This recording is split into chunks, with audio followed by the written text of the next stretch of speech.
Ay, nag-end na ako. Hindi ko na may balik yung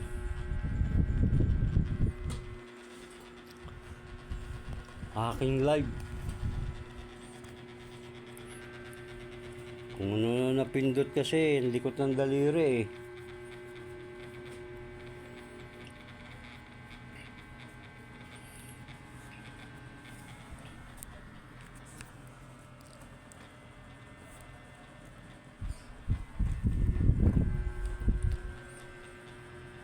Tulog na lang, bukas ulit.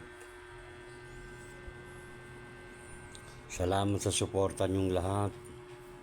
Hindi ko na kayo isa-isahin sa aking second live ngayon. Maraming salamat po sa inyong lahat na pumasok sa aking second live. God bless us all. Bye-bye. Love you all.